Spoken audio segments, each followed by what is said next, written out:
प्रिय मित्रों, हमारे पास प्रश्न है कि मुक्त इलेक्ट्रॉन किसे कहते हैं। मुक्त इलेक्ट्रॉन क्या है, ये आज हमको पढ़ना है। तो बताया गया कि मुक्त इलेक्ट्रॉन क्या होते हैं। प्रत्येक पदार्थ परमाणुओं से मिलकर बना होता है। प्रत्येक पदार्थ परमाणुओं से मिलकर बना होता है। जैसे कोई धातु का टुकड़ा अनेक परमाणुओं से मिलकर बना है और परमाणुओं में जो इलेक्ट्रॉन नाभिक से दूर होते हैं, बता दिया परमाणु है तो परमाणु में कक्षाएं होंगी। नाभिक तो धनावेश होता है लेकिन कक्षाओं में इलेक्ट्रॉन रहते हैं। तो परमाणु में जो इलेक्ट्रॉन नाभिक से दूर होते हैं उन इलेक्ट्रॉनों पर नाभिक का आकर्षण बल बहुत कम होता है।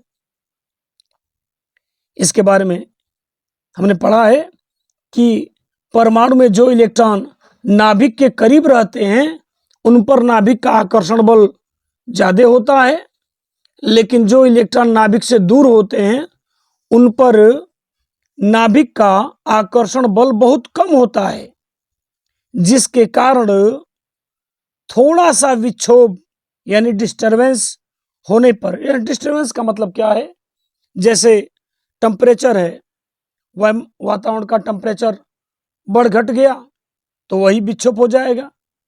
तो इसलिए कह रहा है कि उस धातु के टुकड़े में थोड़ा सा विक्षोभ होने पर वे इलेक्ट्रॉन जो नाभिक से दूर हैं वे परमाणु से बाहर निकलकर परमाणुओं के बीच रिक्त स्थानों में इधर उधर मुक्त गति करते रहते हैं।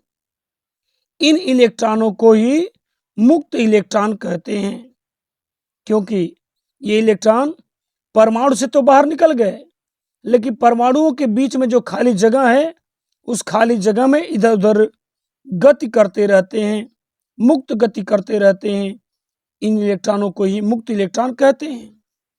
इसको चित्र की सहायता से अगर हम समझ लें तो ये धातु का टुकड़ा है और यह इसमें बहुत सारे परमाणु हैं और परमाणु का नाभिक धनावेशित है और जो इलेक्ट्रॉन नाभिक से दूर है वह इलेक्ट्रॉन थोड़े से परमाणु, इस बता दिया कि इस धातु के टुकड़े में थोड़ा सा विक्षोभ हो, डिस्टरबेंस हो, अर्थात टेम्परेचर मान लीजिए बढ़ गया, वही थोड़ा सा डिस्टरबेंस हो गया, तो इसके डिस्टरबेंस के वजह से यह इलेक्ट्रॉन तुरंत उस परमाणु से बाहर निकल जाता है और इस खाली जगह में मूव करने लगता है, घूमने लगता है।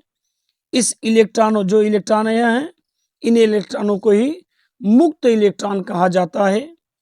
और जिस पदार्थ के अंदर जितने मुक्त इलेक्ट्रॉन अधिक होते हैं वह पदार्थ विद्युत का उतना अच्छा सुचालक होता है, और जिसमें मुक्त इलेक्ट्रॉन बहुत कम होते हैं वह विद्युत का कुचालक होता है। तो यह जो पदार्थ है वह विद्युत का कुचालक है या सुचालक है, यह बात उस पदार्थ में उपस्थित मुक्त इलेक्ट्रॉनों पर ही निर्भर करती है। उम्मीद करते हैं ये बात आपको समझ में आ रही होगी।